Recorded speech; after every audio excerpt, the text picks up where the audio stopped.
Hey, I'm going to take a line from an old Robin Williams movie, Good Morning Vietnam, and say, "Good morning, Commiefornia." Yeah, that's where I live. Nice, warm Commiefornia. We got back on lockdown again. Governor Newsom decided that everybody needed to get inside again because, well, we might get the Cornholio virus. And I'm not going to say what it's really called because, YouTube doesn't like you to talk about it. But yeah, lockdown again. Got to wear masks all the place. He hasn't made it mandatory like walking around, but you might as it practically is. You can't go into. It seems like you can't go into any place without wearing a mask. And those things are so good for you anyhow because you're basically rebreathing your own exhaust. So, and then anything that you breathe, it gets on the mask or goes around the mask, and you end up getting. I don't, you could get up getting it anyhow, but I don't see how they do any good because most people are just wearing, some old piece of T-shirt or a cloth or something, and even the N95 masks are not 100% effective. So I can't imagine how wearing a piece of cloth over your face is going to somehow be better. I know it does cut down on your oxygen because your carbon dioxide hangs around that mask and you're rebreathing it again. Plus you're touching your face a lot because you're always adjusting the mask, so whatever's on your hands is getting on your face. So unless you're getting a new mask every day, probably every hour, after you take it off, go someplace, pick it up, touch it again, it's going to be contaminated with whatever that you've been touching. But he did lock the gyms down again, saying you can't go inside and work out. Same thing with restaurants. You can't eat inside. You used to be able to do takeout only. Well, now, I'm not sure why he changes it, but maybe it's just to make you think that something's different. So now you can go to the gym, but you can't go in the gym. So you can work out outside, probably in a parking lot. And here in where I live in Southern California, it's probably going to be 95 today. So I can't imagine standing out in the parking lot trying to, lift weights or whatever you're doing. And hopefully you aren't wearing a freaking mask and getting your exercising and having your oxygen content going down by 20 or 30%. But the restaurants is the same thing. A lot of restaurants have put up these tents out in the parking lot. So, if you want to go enjoy that nice lunch, you can sit outside in 95 degrees, with cars driving around you in the parking lot. That's always really appetizing. So that's how it's different this time. So he's also decided that, in order to protect the convicts, he's going to release about 18,000 convicts, let them out of prison early. I'm not sure, what all these people are, how far away they are from finishing their term, but if you're in prison for a reason.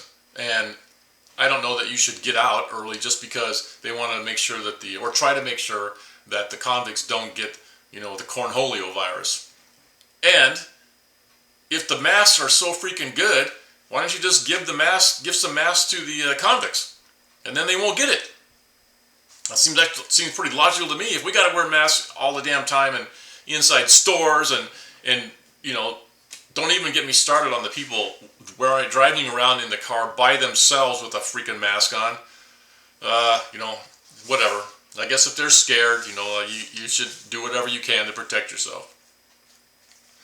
And with so many people unemployed, we have a lot of people that have applied for or getting unemployment insurance, and they're getting that extra $600 a week plus whatever the unemployment is. So if you're getting the full load of unemployment, say you get the max, which I think is like $450 a week.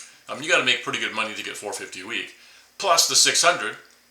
So you're probably getting, if you get the max, you're getting $4,300 a month for sitting around and being unemployed, which in some cases is not nearly what that person would be making normally, because if you're getting the max, you're make a pretty good income. But that's going to stop at the end of July. And when that stops, that's going to be, about a 60% pay cut if that's what your total or your sole source of income is your unemployment insurance, you're going to take a big cut. And so what are people going to do? Because a lot of them are already on the edge of not being able to make their rent and mortgage. I mean, we've seen reports of 30%-ish, something like that, of renters and homeowners didn't make their July rent or mortgage payment. So not only is it a lot of people who are paying something that are already not paying it, they're not making their car payments probably too.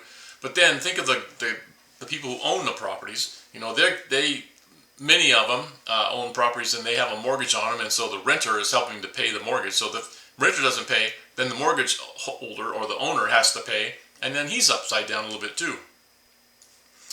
You know, the other issue is that probably majority of people do not have any kind of savings and haven't really planned for anything like this, and they're going to be, many of them just struggle just to have if something goes wrong with your car and you got a $500 expense. A lot of people can't even come up with the $500. So it's going to be very, very ugly. And I think that's one of the things that we're going to see how much more ugly this gets once the unemployment if they don't renew it, or if they don't do something else, how much uglier it's going to get when that extra $2,400 a month that everybody on unemployment is getting is going to affect them, because I think that's going to really be ugly. And I've seen reports that we could have 20 million people homeless in the next 6 months, because if people are not going to be able to pay their rent, they're going to get evicted. And since a lot of those protections against being evicted has been run out, there's going to be homeowners or landlords are going to say, you got to get out. You got to pay me to live here. So I don't know, man. This is going to get ugly. And I'm not really a doom and gloom guy. I'm really pretty positive, but I just watch how things are going, and this is not going to be good. So I would say that if you have a job, and any kind of job, I would say you keep it. Do whatever you can to stay working, because I think jobs are there's going to be more and more layoffs. I'm fortunate in that I consider it essential, for one thing, an essential industry. I work in digital technologies and aerospace, and digital technologies is what used to be IT. Now it's kind of like DT, because we do a lot of things that aren't just information. It's a lot of digital things that we do. But I'm in, the industry I work in is commercial aerospace, and it has been devastated. When the Cornholio virus first hit, and everybody went home or stayed home or locked down, whatever you want to call it, air travel dropped about 95%. It's back up a little bit. It's back up to only have dropped 75 or 80%, but that's still a lot. I've seen reports of about 13 to 14,000 planes parked around the country, or around the world actually, because there's nobody taking any air flight, nobody flying anywhere. Partly because maybe the reasons are no one's affording it. Probably people don't feel comfortable being on a plane, because usually there's we call them, sometimes they've been called germ tubes. So it's only the airline industry is really, really hurting. I saw a report that United had warned 25 to 35,000 employees that there was probably going to be laid off or would be layoffs October 1st. And the only reason it's October 1st is because I think a lot of that PPP money that was given out or loaned out to large corporations, as long as they paid it as wages, it would be forgiven. That wouldn't be considered a loan. They wouldn't have to pay it back.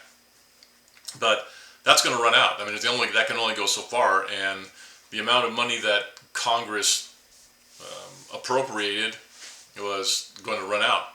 So this isn't going to get any better. It's not going to. In fact, it's going to get. I think it's going to get worse all of a sudden. So, we see that the stock market is going up. It's reaching new highs. The Nasdaq's reaching new highs, and the reason is because the Fed is juicing the market. They're printing money out of thin air. And remember that when the Fed makes money, that's a debt, because they basically create a bond, and then they sell the bond, and then the Treasury or however that gets the money, and then goes to the banks, and it gets handed out to industry, usually the financial industry.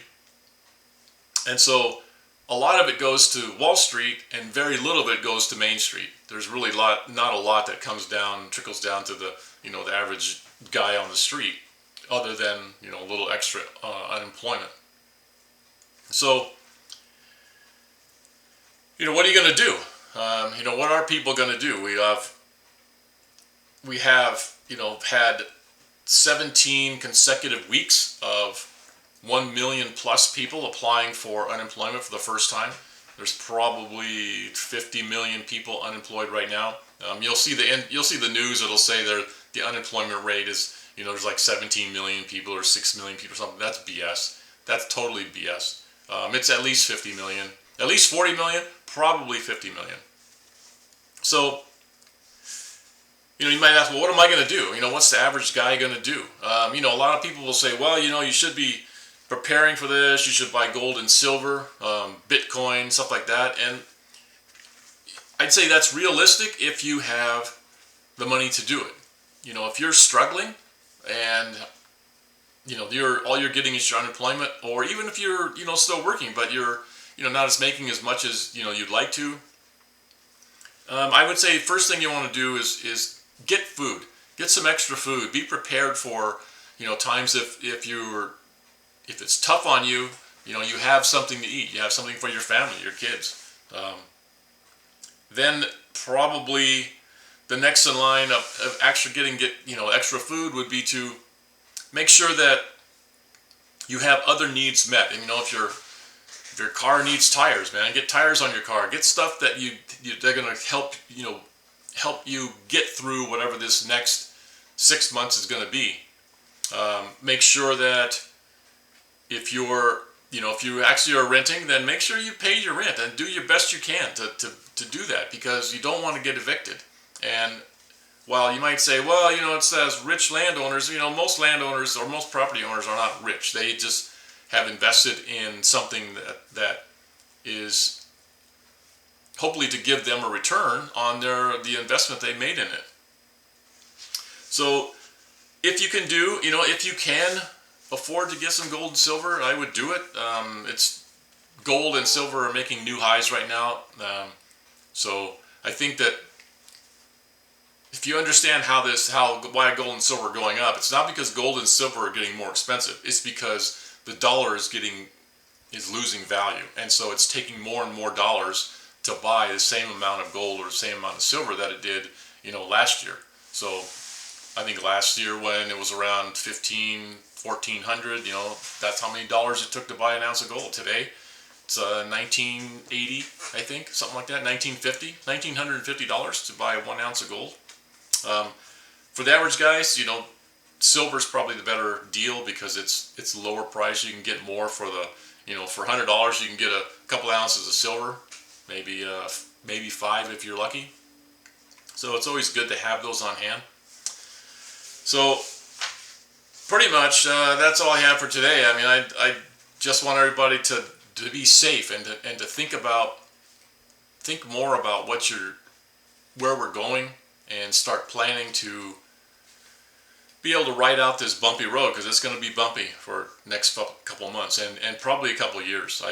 If they keep everything locked down like this and don't allow the economy to open up, it's not going to be good. We're going to see some really bad things in the next 4 to 6 months, I would think, assuming we have a 4 to 6 months. So everybody, be safe. Try to keep your head above water. Keep a positive attitude, because the sun will come up tomorrow, and hopefully I will wake up breathing tomorrow, and so it'll be a good day. So everybody, enjoy your weekend, and we'll talk to you another time.